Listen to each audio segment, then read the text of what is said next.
ప్రేక్షకులకి ఆ లలితాంబిక అమ్మవారి యొక్క అనుగ్రహం పరిపూర్ణంగా కలగాలని మనస్ఫూర్తిగా కోరుకుంటూ, ముఖ్యంగా ఏంటంటే ఈరోజు మనం చెప్పుకోబోయేటువంటిది ప్రతి లగ్నానికి అంటే మనకి 12 రాసులు ఎలా ఉంటాయో 12 లగ్నాలు ఉంటాయి.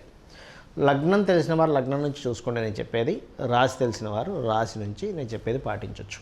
అయితే ఈ వీడియోలో మనీ ఫైనాన్షియల్గా అంటే ధనపరంగా మీరు అభివృద్ధి కావాలి అంటే మీ లగ్నరీత్యా లేదా మీ రాశిరీత్యా ఎటువంటి విధి విధానాలు పాటించాలి, ఏ దేవత ఆరాధన చేసుకోవాలి, గోవుకి ఏం తినిపించాలి, ఎటువంటి నియమాలు పాటించాలి అనేటువంటిది స్పెసిఫిక్గా ఒక్కొక్క లగ్నం నుంచి వస్తుంది.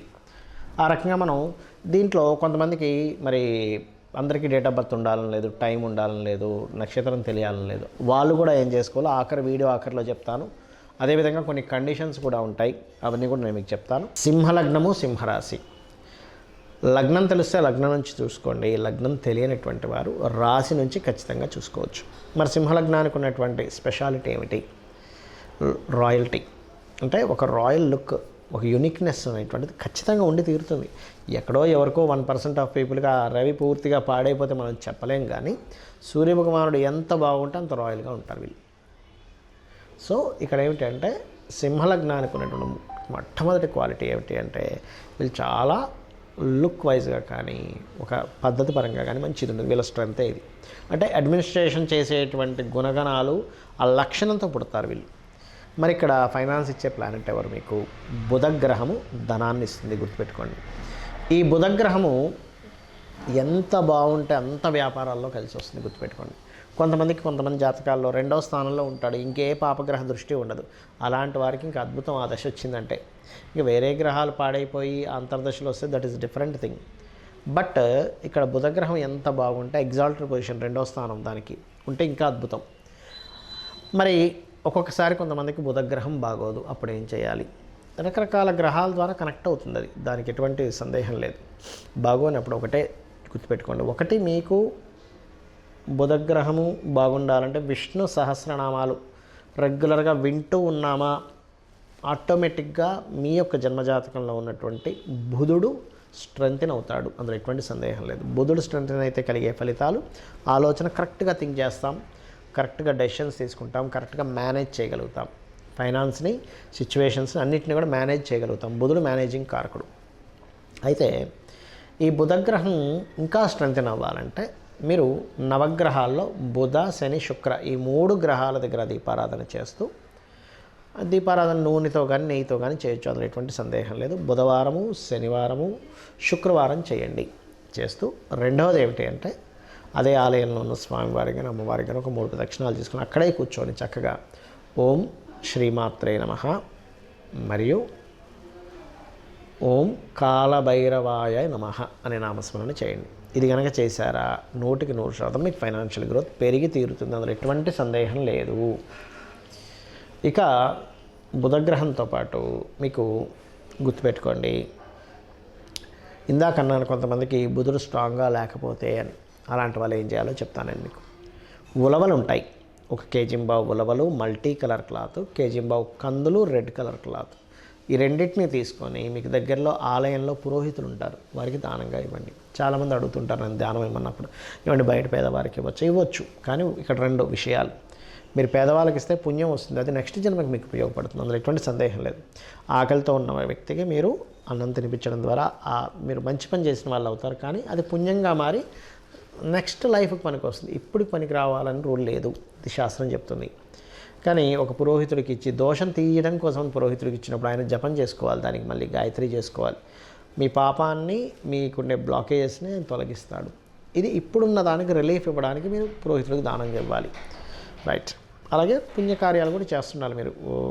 వస్త్రం లేని వారికి వస్త్రం ఇవి ఇస్తూ ఉంటే మీకు అది కూడా కొంతవరకు బ్యాలెన్స్ చేస్తూ ఉంటుంది. అలాగే మరొక విషయం ఏంటంటే ఇక్కడ మీరు జాగ్రత్త తీసుకోవాల్సిన అంశం ఒకటి చెప్తాను ఇక్కడ. ఏమిటది అంటే ఈ యొక్క పార్ట్నర్స్ని ఎంపిక చేసుకునే విషయంలో మీరు జాగ్రత్తగా ఉండాలి. సింహం వారు పార్ట్నర్స్ వల్లే రుణం జరుగుతూ ఉంటుంది, గుర్తుపెట్టుకోండి. అది జీవిత భాగస్వామి కానివ్వండి, బిజినెస్ భాగస్వామి కానివ్వండి, బిజినెస్ పార్ట్నర్ కానివ్వండి. ముఖ్యంగా మీకు శని యొక్క సంబంధం ఎలా ఉందో చూసుకోవాలి. శని బాగున్నాడా మీరు పార్ట్నర్షిప్స్ చేయొచ్చు, శని బాగోలేడా పార్ట్నర్స్ వల్ల ఇబ్బంది పడతారు, ఇది గుర్తుపెట్టుకోండి. అయితే ఇక్కడ చాలామందికి డేట్ ఆఫ్ బర్త్ కానీ టైం కానీ ప్లేస్ కానీ ఏమీ ఉండవు, కానీ వాళ్ళకి ఫైనాన్షియల్ గ్రోత్ ఉండదు. మరి చూపించుకుందామంటే జాతకం చూపించుకుందామంటే తెలియదు. అప్పుడు వారు ఏం చేయాలో కూడా చెప్తాను నేను మీకు. వాళ్ళు చాలా సింపుల్గా ఒకటే విషయం గుర్తుపెట్టుకోండి.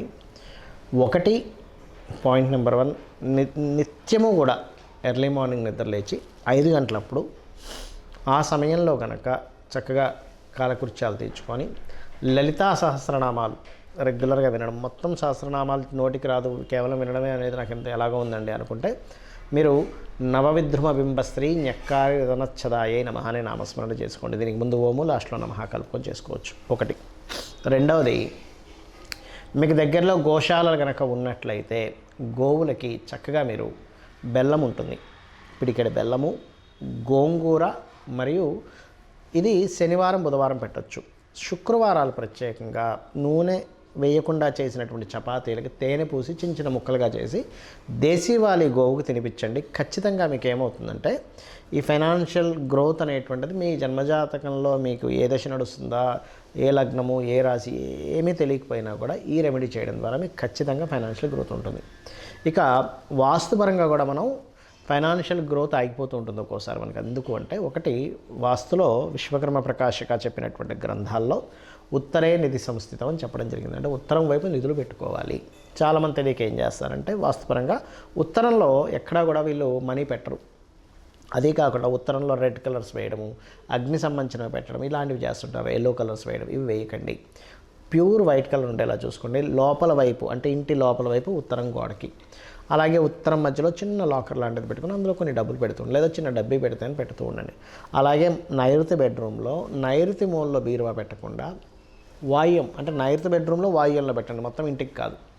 నైరుతి బెడ్రూమ్లో వాయువ్యంలో, అక్కడ మీకు గెయిన్స్ అండ్ ప్రాఫిట్ జోన్ అంటారు కాబట్టి అక్కడ మీరు ధనం పెట్టడం ద్వారా మీకు గ్రోత్ ఉంటుంది. నైరుతిలో కొంతమంది పెడుతుంటారు, కానీ ఏమవుతుంది, ఎందుకు వద్దంటున్నారంటే ఒక్కొక్కసారి మనకు కనుక టిల్ట్ 345, 350 డిగ్రీస్ ఇటు టిల్ట్ అయిందనుకోండి ఎప్పుడైనా, అప్పుడేమవుద్ది, అది దక్షిణ నైరుతి అయిపోయే ఛాన్స్ ఉండి మీకు వేస్టేజ్ అవుతూ ఉంటాయి డబ్బులు. కాబట్టి వాస్తుపరంగా ఈ జాగ్రత్తలు తీసుకోండి. ఇంట్లో ఫైనాన్స్ ప్రొడ్యూస్ అవ్వడానికి ఆగ్నేయంలో పర్టికులర్గా మొక్కలు ఎక్కువగా పెంచుతూ ఉండండి. గ్రీన్ కలర్ బల్బ్ ఒకటి పెట్టండి. అలాగే స్టవ్ కింద కూడా గ్రీన్ టైల్స్ పెట్టండి. ఇప్పుడు దీనివల్ల ఏమవుతుందంటే బెనిఫిట్స్, అదేవిధంగా కుబేర స్థానాన్ని మీరు చక్కగా క్లియర్గా చేసుకుంటున్నారు, మనీ ప్రొడ్యూస్ అవ్వడానికి ప్లానింగ్ చేసుకుంటున్నారు వాస్తుపరంగా. ఈ జాగ్రత్తలు తీసుకోండి. అలాగే ఇంకొకటి ఏంటంటే ఎప్పుడైనా గుర్తుపెట్టుకోండి, మీరు మీ సబ్కాన్షియస్ మైండ్ అంటే అమ్మవారు. మీరు ఎప్పుడు కూడా నెగిటివ్ మాట్లాడే వాళ్ళతో ఫ్రెండ్షిప్స్ కానీ, నెగిటివ్గా థింక్ చేసే వాళ్ళతో మాట్లాడడం కానీ అస్సలు చేయకండి. డబ్బులు సంపాదించాలనుకునేవారు, ఎందుకంటే ఎంతసేపు వాళ్ళు ఏం చేస్తారు, ఎవడెవడైతే లాస్ అయ్యారో ప్రపంచంలో, లాభం అనేది ఖచ్చితంగా జరుగుతుంటాయి ప్రతి మనిషికి. కొంతమంది బిజినెస్లు బాగా రాణిస్తారు, కొంతమంది అద్భుతంగా చేస్తూ మరి సడన్ డౌన్ అవుతారు, రకరకాలు జరుగుతూ ఉంటాయి. నెగిటివ్ కాన్సెప్ట్ ఆలోచనలు ఉన్న వాళ్ళు ఏం చేస్తారంటే ఇక వాళ్ళ సేపు వీళ్ళ సేపు వీళ్ళకి బిజినెస్ లేదు, వాళ్ళకి బిజినెస్ లేదు, మనకు కూడా బిజినెస్ లేదు అంటే ఎంతసేపు నెగటివ్ని వాళ్ళ మైండ్లో తిప్పుకుంటూ ఉంటారు. అటువంటి సర్కిల్లో మీరు వెళ్ళినట్లయితే మీకు కూడా అదే స్టార్ట్ అవుతుంది. అలా కాకుండా పాజిటివ్ థింకర్స్ ఎప్పుడు మీ చుట్టూ ఉండాలి. మీరు ఎప్పుడు కూడా ఒక పుస్తకం పెట్టుకొని చక్కగా దాంట్లో ఇవాళ నేను నా టాలెంట్, నా స్కిల్స్ ఎంత పెంచుకుంటున్నాను. ఎప్పుడైనా గుర్తుపెట్టుకోండి, ఫైనాన్స్ అనేది దేంతో లింకప్ అయి ఉంటుందంటే మీ స్కిల్స్తో లింకప్ అయి ఉంటుంది. సో స్కిల్స్ పెంచుకునే పని చేయండి. నేను ఇంకా ఏ స్కిల్స్ పెంచుకోవాలి, బికాజ్ ఆఫ్ ప్రతి సొసైటీకి కావాల్సింది ఏంటంటే నాకు పలానా స్కిల్స్ ఉన్న వ్యక్తిని నేను పెట్టుకుంటాను, నేను ఉద్యోగంలో తీసుకుంటాను అని అనుకుంటూ ఉంటాడు, వాళ్ళని కన్సల్ట్ అవుతాను అనుకుంటూ ఉంటాడు. స్కిల్సే ధనము అనే విషయాన్ని మీరు అర్థం చేసుకోవాలి. స్కిల్స్ లేకపోతే నిర్ధనము. అది ఎటువంటి స్కిల్స్ అయినా, ప్రపంచానికి ఎటువంటి స్కిల్స్ అవసరం, ఇప్పుడు ఏ నీడ్లో ఉంది దాంట్లో ఆలోచించండి. ఇంకొకటి ఏంటంటే మీరు ఏదైనా ఒక బిజినెస్ చేయాలనుకుంటే పర్టికులర్గా మీ పర్సనల్ చార్ట్లో మీకు ఏ గ్రహం ధనం ఇస్తుంది ఈజ్ మోస్ట్ ఇంపార్టెంట్. ధనాన్ని ఇచ్చే గ్రహం ఎవరు, మీకు యాక్టింగ్ మూలంగా ఉందా, ఫైనాన్స్ మూలంగా ఉందా, ఫుడ్ మూలంగా ఉందా, కమ్యూనికేషన్స్ మూలంగా ఉందా, రియల్ ఎస్టేట్ మూలంగా ఉందా, క్రియేటివ్ మూలంగా ఉందా, లేకపోతే కొంతమంది చూడండి మ్యారేజ్ బ్యూరోస్ పెడుతూ ఉంటారు, లేదా రీసెర్చెస్ చేస్తుంటారు, డయాగ్నోటిక్ సెంటర్స్ ఉంటాయి, schools, colleges, consultancy centres, job consultancy centres, అబ్రాడ్కి పంపించేవి, ఇలాగా 12 భావాలకు సంబంధించి ఉంటుంది. ఆ 12 భావములలో మీకు ధనాన్ని ఇచ్చే గ్రహం ఎవరయ్యారు, ఎవరికి పోర్ట్ఫోలియో వచ్చింది, ఎవరి ద్వారా మీకు డబ్బులు వస్తాయి ఈజ్ మోస్ట్ ఇంపార్టెంట్. ఇది తెలుసుకోండి ముందుగా. చాలామంది మిస్టేక్ ఎక్కడ అవుతారంటే ఎప్పుడు డబ్బులు వస్తాయి, వేటి ద్వారా డబ్బులు వస్తాయి, ఎప్పుడు డబ్బులు పోయే యోగం ఉందని చాట్లో తెలుసుకొని చేసేవాళ్ళు ప్లానెడ్గా వాళ్ళు సక్సెస్ అవుతారు. ఆ తెలియని వాళ్ళు ఇబ్బంది పడతారు. సింపుల్. ఎలా అంటే మనం రోడ్డు మీద నడుస్తున్నాము, అక్కడేదో ముళ్ళు ఉంది, అలాగే నడుచుకుంటూ వెళ్ళాము, ముళ్ళు కాలు గుచ్చుకుంటుంది. చూసి పక్క నుంచి వెళ్ళాము, మనకు ముళ్ళు గుచ్చుకోదు, ఇబ్బంది పడం. సేమ్ యాజ్ ఇట్ ఈజ్ కాలం అనే ప్రయాణంలో ఎప్పుడు ఎక్కడ మనకి ధన సంబంధించిన ఇబ్బంది వస్తుంది, ఎక్కడ మనకి గ్రోత్ ఉంటుంది, ఈ పాయింట్ ఆస్ట్రాలజికల్గా చాలా స్పష్టంగా ఉంటుంది. ఇది కనుక తెలుసుకోగలిగితే అద్భుతాలు సాధించగలుగుతారు.